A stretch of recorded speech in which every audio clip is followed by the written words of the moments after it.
The Commonwealth Bank is saying that it hasn't lost $1 billion, but they're investigating how $1 billion worth of possibly fraudulent home loans were written. How concerning is this? I think we should be very concerned. It's very easy now. That's the problem. The technology's been democratised. Anyone can go onto ChatGPT and make a fake passport, and it can pass very easily for the real thing.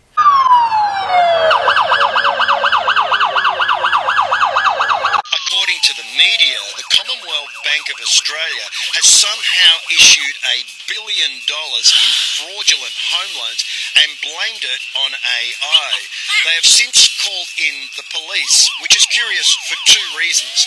One, most corporations would try to keep something like this very, very quiet. And two, what exactly are the police going to be looking for if it's AI? Right now, in Australia, $1 billion is under the microscope, not stolen in a heist, not vanished in a hack, but hidden in home loans, approved, funded, and signed under conditions that may never have been real. The Commonwealth Bank has called in police. Investigators are combing through mountains of paperwork. Income statements, employment letters, financial documents, some of them possibly created by artificial intelligence, are being questioned.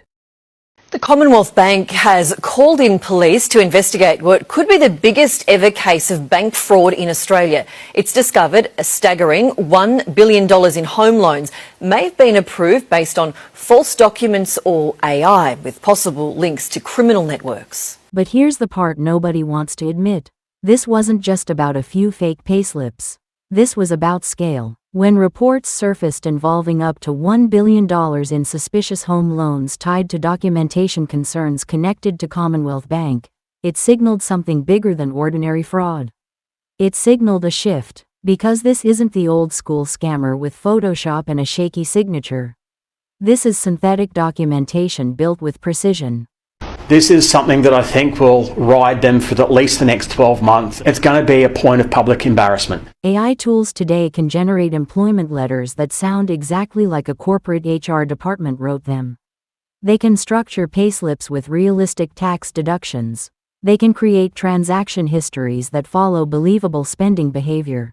Not random numbers, not obvious red flags, but statistically consistent data. And here's where it gets uncomfortable.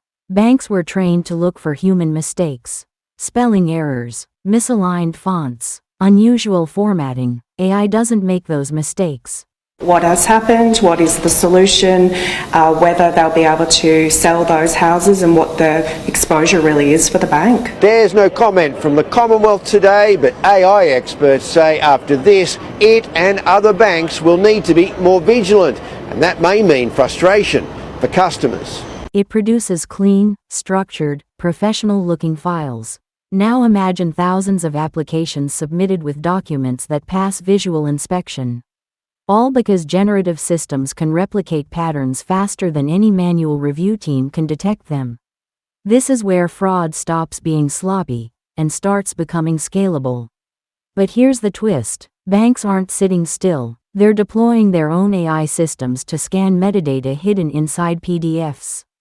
They're cross-checking income directly with tax authorities.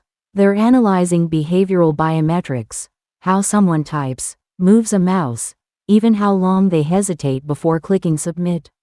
It's becoming I versus AI. And the real question isn't, can AI fake documents? The real question is, when synthetic reality becomes indistinguishable from the real thing, how does trust survive? Because the financial system doesn't run on paper. It runs on verification.